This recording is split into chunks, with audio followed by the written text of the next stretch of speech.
오늘 비판하지 말라라는 제목 가지고 저 여러분들의 은혜를 나누기 원합니다. 제가 퀴즈 하나 내겠습니다. 이것이 무엇인지 한번 맞춰보시기 바랍니다. 이것은요, 결코 치료하지 못합니다.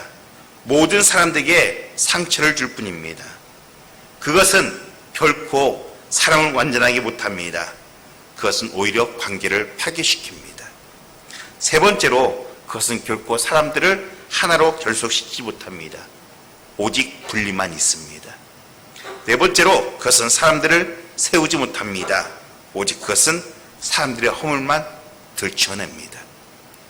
다섯째로, 그것은 결코 문제를 해결하지 못합니다. 그것들은 문제를 더욱더 복잡하게 만들 것입니다. 무엇일까요? 오늘 설교 제목에 해답이 있습니다. 뭐요? 비판입니다.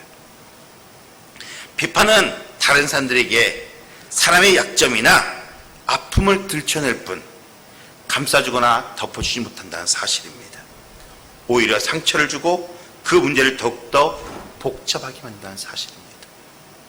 부부 심리학에서요, 부부 사이가 좋지 않은 두 사람에게 일정한 기간을 두고 상대방의 단점을 절대로 지적하지 못하도록 훈련하는 것이 있습니다. 부부가 단 일주일만 상대 배우자에게 단점, 잘못, 허물들을 지적하지 아니하고 무엇만? 장점만 말하게 하는 것입니다. 그러면 임상 실험에서 대부분의 사람들이 저 사람에게 무슨 장점이 있다고요? 라고 말한답니다. 그러면 상담자가 단 한 주간만 우리 해봅시다. 그러면요, 그 한 주간 동안 단점보다는 장점을 보게 되어집니다.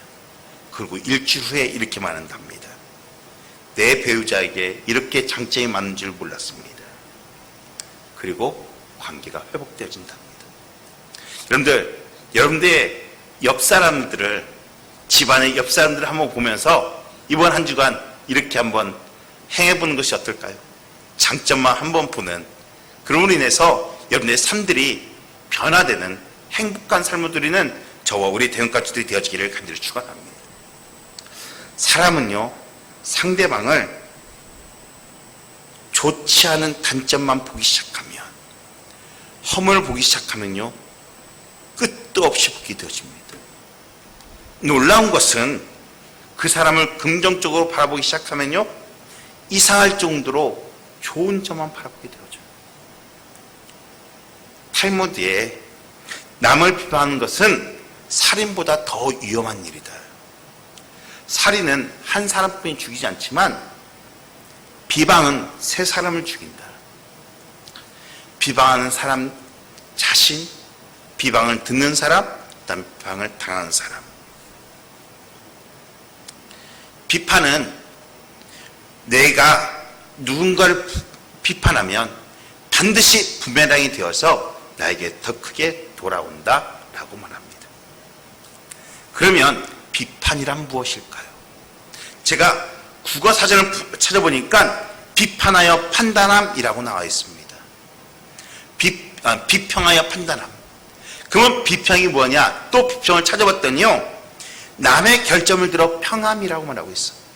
이것을 섞어서 비판이란 단 한마디로 남의 잘못된 점을 찾고 들춰내어 그걸 판단하고 꾸짖고 고치라고 요구하는 것, 이것이 비판이라는 거예요. 오늘 본문 말씀은요, 예수님께서 우리에게 주신 산상수훈 중에 한 대목입니다. 이 당시 유대 사회를 지배하고 있던 악습에 대해서 예수님께서 경고하는 말씀이에요. 당시 유대 사회들은요, 걸핏하면 율법과 자신들이 만든 전통으로 인해서 이웃을 비판하고 정죄하는 풍습이 깔려 있었어요. 그래서 주님은요, 그 비판하는 풍습을, 그 풍조를, 그 악습을 버려버리라고 오늘 우리에게 말씀하신 것입니다. 사랑하는 가족 여러분, 오늘날도 마찬가지예요. 인터넷이 복음화되면서요, 여러 가지 문제점들이 발생하고 있어요. 좋은 점들도 있지만 그 중에 하나가 악플이에요. 악플은요, 어떤 글에 대해서 나쁜 말로 글을 쓰는 것을 악플이라고 말해요. 그래서 이 악플은 과장된 소문이나 근거 없는 루머가 댓글을 통해서요, 한 사람을 매장시키는 거예요. 인터넷을 보면요, 병든 인격의 소유자들이요, 그 글을 쓰므로 말미암아 얼마나 도끼가 심한지 몰라요. 그 글로 인하여 사람들이 상처를 입고 자살까지 합니다. 이와 같이 이 비판의 도끼가 하늘을 치던 이 시대에, 이스라엘 유대의 사회와 같은 이 시대에 주님은 우리에게 비판을 무엇하라고 말하느냐, 너희들 어떻게 해야 하냐를 우리가 상고해 보면서 우리가 예수 그리스도의 뜻을 따라 살아가는 저와 우리 대원가족들이 되어지기를 간절히 축원합니다. 그러면 우리가 왜 예수님께서 왜 우리에게 비판하지 말라고 했냐? 첫 번째는요, 우리는 정확한 판단을 할 수가 없기 때문에 그렇습니다. 사실 우리는요, 어느 누구도 판단할 자격이 없습니다. 왜요? 저와 여러분들은요, 허물 많은 죄인이기 때문에 그래요. 우리를 비난하실 분은 오직 여호와 하나님이라는 사실을 믿으시기를 간절히 축원합니다. 로마나 미국의 법정 앞에 가면 동상 하나가 서 있습니다. 그 동상은 여러분들 기억하실 겁니다. 한 사람이 저울을 들고 서 있습니다. 그런데 거기보다 더 중요한 것은 눈에 수건을 가리고 있습니다. 그 이유가 무엇이냐? 사람은 아무리 공평하게 바르게 판단하다 해도 정확하게 판단할 수 없다는 사실입니다. 정확하게 판단하실 분은 만민의 제사장인 여호와 하나님이신 분입니다. 우리가 다른 사람들을 정확하게 판단하는 일은 극히 어려운 일입니다. 내가 보기에 틀려 보여도요, 뒤에 가면 맞을 때가 있어요. 내가 맞아 보여도요, 하나님 보시기에 틀릴 때가 정말 많이 있어요. 오늘 그래서 1절에 비판을 받지 아니하려거든 비판하지 말라. 5절에요, 외식한 자여 먼저 내 눈 속에서 들보를 빼어라. 그 후에야 밝히 보고 형제의 눈 속에서 티를 빼리라 라고 말씀하십니다. 사랑하는 여러분, 우리의 인격은요, 하나님의 형상으로 지음받은 존귀한 존재라는 사실을 믿으시기를 간절히 축원합니다. 그렇기에 그 존귀한 인격을 판단한다는 것, 정죄한다는 것은 누구를 욕하는 거예요? 하나님을 욕하는 거예요. 우리는 보통 한 사람이 잘못하거나 거짓말하면 뭐하라 말합니까? 너 그 거짓말 잘못된 거야 라고 말합니까? 아니요. 야, 네 그런 거짓말, 너 어떻게 인격이 그래라고 우리의 인격을 싸잡아 이야기할 때가 참 많이 있어요. 여러분들 좀 더 현실적으로 들어갈까요? 우리 부부싸움 할 때 어떻습니까? 부부싸움 하면 어디까지 갑니까? 시댁, 처가집까지 들어가는 경우들이 있습니다. 사랑하는 거죠, 여러분. 하나님은요, 우리로 하여금 다른 사람의 인격을 평가하라고 말씀하지 않으셨어요. 그것은 하나님만이 하실 일이에요. 내가 그 판단한 것은 하나님의 자리를 빼앗는 거예요. 특별히 자신이 신앙이 좋다고 생각하는 사람들이 이 오류를 참 많이 범합니다. 왜요? 나는 스스로 문제가 없다고 생각하기 때문에.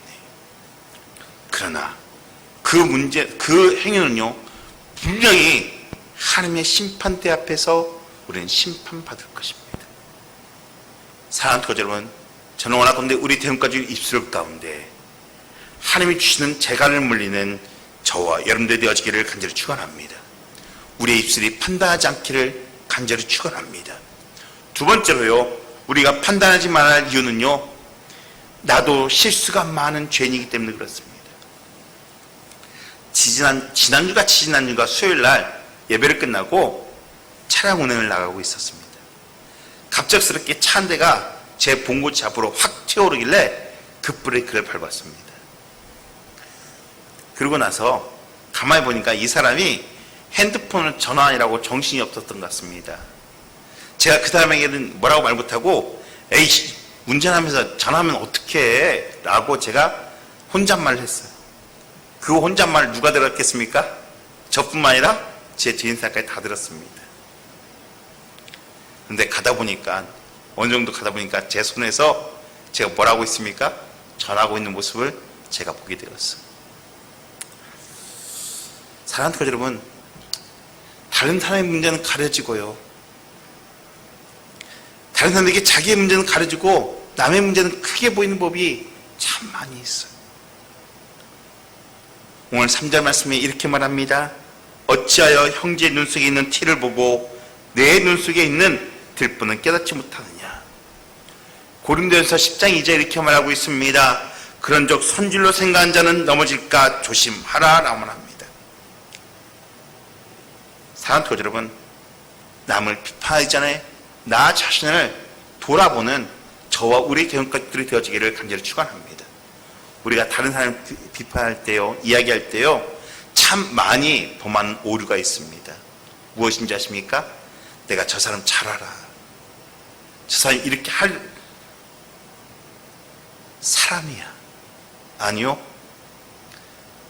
10길 물속은 알아도 한 사람 속은 모른다고 말하고 있어요.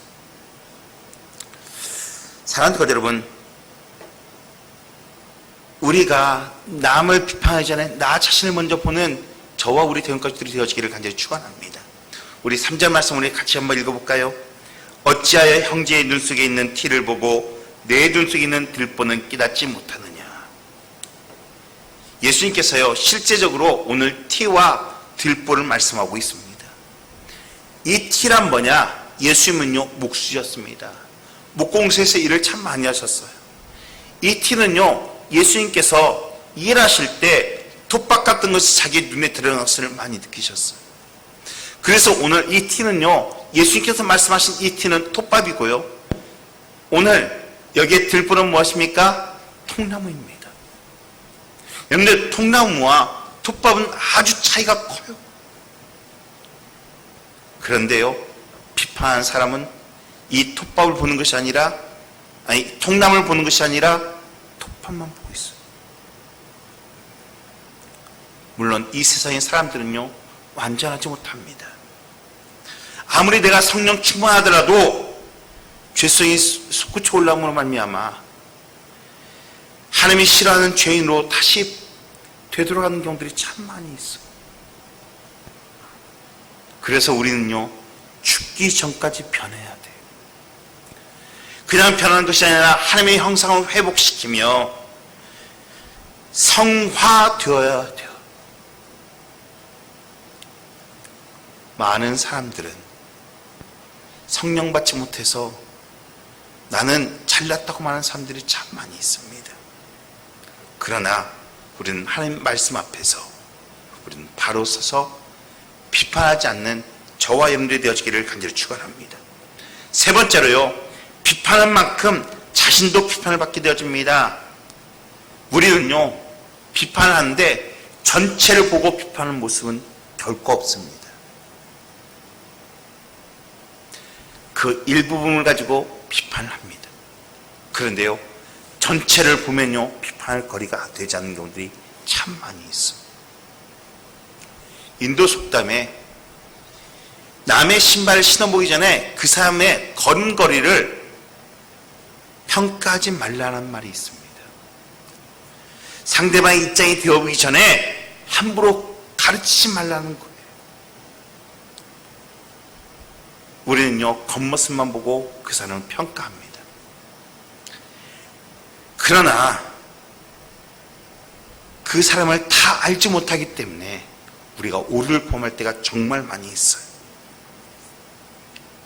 오늘 7장 1절 2절에요 비판을 받지 아니하려거든 비판하지 말라. 너희는 그 비판하는 그 비판으로 너희도 비판을 받을 것이요 너희의 헤아리는 그 헤아림으로 너희가 헤아림을 받을 것이니라. 사랑하는 여러분, 우리가 손가락질하면요, 하나는 남을 가리키지만 세 개는 나를 가리킵니다. 자기의 흉이 더 크게 보이는 법입니다. 제가 아는 목사님이 계십니다. 그분은 아주 유명한 목사님이셔요. 부흥 강사로. 그분이 아들이 꽤 오래전 일입니다. 아들이 신학교에 들어갔습니다. 그러자 매번 목사가 자식 하나 목사 만들지 못하면 실패한 목회라고 말하면서 다녔습니다. 그런데요, 그 아들이 1년이 채 지나지 않아서 학교에서 술 먹고 담배 피다가 퇴학을 당해버렸어요. 더 이상 그 목사님은 그 말씀을 하지는 못했어요. 사랑하는 교제 여러분, 남을 비판할 만큼 꼭 그만큼 우리에게 다시 받는 날이 있다는 사실을 우리를 깨닫기 원합니다. 네 번째로요, 비판의 악순환을 초래합니다. 오늘 1절 2절 말씀에요, 비판을 받지 아니하거든 비판하지 말라. 너희의 비판은 그 비판으로 너희가 비판을 받을 것이요, 너희의 헤아림으로 그 헤아림으로 너희가 헤아림을 받을 것이니라. 비판을 받은 사람은요, 자기를 비판한 그 사람에게 비판할 것을 꼭 찾게 되어집니다. 그리고 그 비판을 또 낳게 되어지고, 비판은 또다시 비판을 낳는 악순환을 초래하게 되어집니다. 왜 그렇습니까? 그 안에 사랑이 없기 때문에 그렇습니다. 사랑이 없는 사람일수록 날카롭습니다. 냉정합니다. 우리 인간은 더불어 사는 존재입니다. 결코 혼자서는 살아갈 수가 없는 존재입니다. 하나님 우리 주변에 같이 살아갈 수 있도록 공동체를 만드셨어요. 우리 여러분들 자신 한번 되돌아봅시다. 여러분들 얼마나 주변 사람들과 어울리면서 행복하게 살아가고 있습니까? 같이 잘 어울리는 사람의 공통점은요, 겸손한 사람이에요. 사랑과 이해가 많은 사람이에요. 언제나 남의 입장에서 설주하는 사람이에요. 그런데요, 자기가 제일이라고 생각하는 사람은요, 꼭 혼자입니다. 사랑하는 교제 여러분, 우리는 부족한 존재예요. 우리는 하나님 앞에서 구원받은 존재예요. 그렇기 때문에 우리는 서로 격려하며 살아가야 할 의무가 있어요. 사람에 대하여 사랑이 먼저임에도 불구하고 율법에 의해서 판단하여 남을 정죄하는 단체가 오늘 이 아프가니스탄의 탈레반들입니다. 그들은 남을 격려하기보다는 무슬람의 율법인 코란을 적용하여서 자신의 단점을 보지 않고요, 많은 사람들에게 심각한 인권 침해를 하는 경우를 보게 되어집니다. 왜요? 그들은 사랑이 없기 때문에 그래요. 그들이요, 여성 인권을 존중하겠다고 말합니다. 그러나 무엇 아래서요? 율법 아래에서. 율법이 먼저인 경우는 절대로 거기에는요, 사랑과 용서와 포용은 없습니다. 사랑하는 교제 여러분, 하나님은 사랑이십니다. 하나님은 우리의 잘못보다 우리의 인격, 저와 여러분들의 존재를 사랑하신다는 사실을 믿는 저와 우리 대원가족들이 되어지기를 간절히 축원합니다. 우리도 먼저 잘못을 보는 것이 아니라 그 사람을 봐야 돼요. 이스라엘들은요, 창녀 여인을 율법을 가지고 정죄하며 돌로 치려 했어요. 그러나 예수 그리스도는요, 그 여인을 인격체로 사랑으로 보았다는 사실이에요. 우리도 마찬가지입니다. 우리가 살다 보면요, 남을 격려하기보다는 비판하는 사람들이 참 많이 있습니다. 이런 사람들은요, 가정에서도 교회에서도 사회에서도 비판하고요, 또한 일꾼들이나 교인들을 비판하는 경우들이 참 많이 있습니다. 사랑하는 교제 여러분, 저는 원하건대 앞에서 일하는 사람들을, 수고하는 사람들을 비판하는 것이 아니라 차라리 그들을 격려하고 음료수나 밥 한 끼를 한번 사줘 보십시오. 그러면 그 공동체는요, 분위기가 따뜻해질 것이고, 또한 그 공동체로 인하여 새로운 행복의 삶들이 누려지게 될 것입니다. 믿음과 성품과 인격, 사랑이 많은 사람들의 특징이 있습니다. 무엇입니까? 약점을 들춰내지 않아요. 사랑은요, 그 사람의 허물과 약점과 단점까지도 가려주고 덮어준다고 베드로전서 4장 8절은 우리에게 말해주고 있어요. 사랑은 허다한 허물도 덮는 이라. 저는요, 우리 대형가족들이 이러한 사랑을 덮어주는 우리 대형가족들이 되어지기를 간절히 축원합니다. 마지막으로요, 우리가 비판하지 말할 이유는요, 모든 것은 하나님께서 하시기 때문에 그렇습니다. 예수님도 십자가 앞에서 욕을 당하셨습니다. 억울한 욕을 당하셨습니다. 그러나 같이 욕하거나 저주하지 않으셨어요. 그 이유가 무엇인지 아십니까? 베드로전서 2장 23절에요, 공의로 판단하신 하나님께 맡겼다고 성경은 증언하고 있어요. 사랑하는 교회 여러분, 우리도 모든 것을 바르게 판단하실 하나님이 계시기 때문에 우리는 잘 알지 못하면서 조박에 남을 비판한 일이 없기를 간절히 축원합니다. 시편 37편 7절 8절 말씀입니다. 여호와 앞에 잠잠하고 참아 기다리라. 자기 길이 형통하며 악한 꾀를 이룬 자를 인하여 불평하지 말지어다. 분을 그치고 노를 버리라. 불평하지 말라. 행하게 치우칠 뿐이니라 라고 말씀하십니다. 이 말씀은요, 우리의 마음 가운데 성령이 없으면, 우리의 심령 가운데 예수 그리스도가 없으면 다른 사람들을 너무나 쉽게 비판해버립니다. 사단이 내 안에 들어오면 나는 원치 않음에도 불구하고 내 속에서 사단이 다른 사람들의 티를 보게 만든다는 사실이에요. 내 들보를 보지 못하고. 그래서 우리는요, 스스로 자주 물어봐야 합니다. 과연 내 안에 예수 그리스도가 성령이 계시는가? 성경은요, 우리의 영성이 성격 좋은 것으로 끝나는 것이 아니라 하나님의 마음을 품은 자, 사랑을 품은 자, 예수의 마음을 품은 자, 이해해주는 자, 공감해주는 자, 이러한 예수의 마음까지 성화하라고 주님은 우리에게 요구하십니다. 사랑하는 교회 여러분, 비판하면 내 영혼이 죽습니다.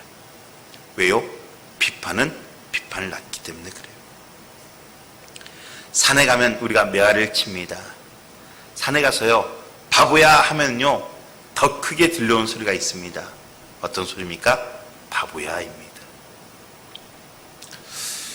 우리가 남을 향해서 바보야라고 말하면요, 세 개의 손가락은 자기를 향하여 바보라고 말합니다. 또 하나는 무엇을 가리킵니까? 위에 있는 하나님을 가리킵니다. 사랑하는 교회 여러분,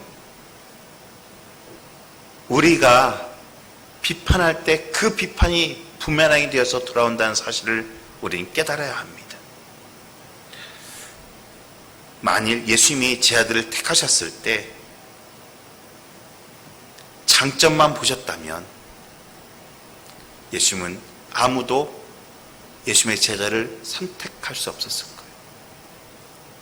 예수님은 그 단점을 통하여 그들을 포용하시고 그들을 12제자로 만드시고 세계 복음화의 사역을 맡기셨다는 사실이에요. 베드로를 보십시오. 그는 성질 급한 사람이고요, 실수가 많은 사람입니다. 도만 소심한 사람이고요, 의심 많은 겁쟁이입니다. 사도 바울은요, 포획자요, 핍박자입니다. 그럼에도 불구하고 하나님은 그들을 사용하셨어요. 저 여러분들 마찬가지예요. 하나님께서 여러분들을 선택하신 이유가 무엇입니까? 우리의 인품이 좋아서요? 우리가 각오가 깨끗해서요? 아니요. 나 같은 죄인 중에 죄인 같은 사람들을 오늘 이 시간 부르셔서 이 자리에서 주님께 예배하며 찬양할 수 있도록 은혜 허락하신 것에 대해서 우리는 감사하지 않을 수 없어. 우리 잠언서 25장 24절 말씀을 우리 같이 읽기 원합니다. 시작. 다투는 여인과 함께 큰 집에서 사는 것보다 움막에서 혼자 사는 것이 나으니라. 21장 19절입니다. 잠언서 시작. 다투며 성내는 여인과 함께 사는 것보다 광야에서 사는 것이 나으니라. 남자들이요, 가장 무서운 때가 언제인 줄 아십니까? 자기 아내들이 집에서 잔소리할 때입니다. 그때 남편들은요, 그 가정은요, 지옥과 같습니다. 그런데 아내가 칭찬해 주는 말을 하고 부드러운 말을 하면 그 가정은요, 천국으로 변합니다.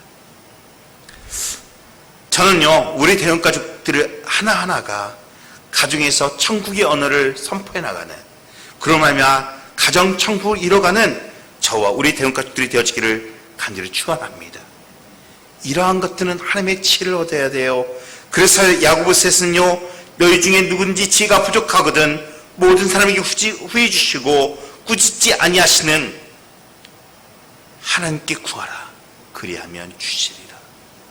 저는 원하건대 우리 대형가족들이요, 이 언어의 지혜를 모두 다 받는 저와 우리 대형가족들이 되어지기를 간절히 축원합니다. 그런 말미암아 우리의 말들이 달라지기를 간절히 축원합니다. 제가 저번 주에 말씀드렸어요. 자녀가 가장 듣고 싶어하는 언어가 뭐라고요? 믿어줄게, 기다려줄게, 지켜줄게입니다. 저는 이 시간 우리 대형가족들이요, 여러분들의 자녀들에게, 여러분들의 가족들에게 이 말하기를 간절히 축원합니다. 남편들이 가장 듣고 싶어하는 말이 무엇인지 아십니까? 당신만 믿어요 라는 말입니다. 여성들이, 부인들이 가장 듣고 하시는 말이 무엇인지 아십니까? 당신이 최고야, 사랑해입니다. 저는 원하건대 오늘 우리가 이 시간 집으로 돌아가는 그 발걸음 가운데서, 우리가 이 말씀을 듣고 돌아가는 우리의 삶 가운데서 우리의 마음이 변하고 우리의 말이 변하고 얼굴이 변하면 귀한 우리 대형가족의 삶이 되어지기를 간절히 축원합니다.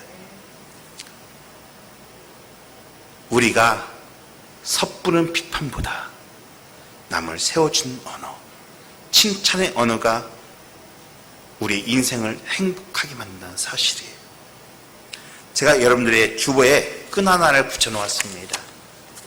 제가 왜 이 끈을, 여러분들 머리 묶으라고 끈을 묶어놓은 것이 아니라 그것을 다 빼시기 바랍니다. 그리고 여러분들 손에 한번 차주십시오. 여러분 손목에 한번 차보십시오.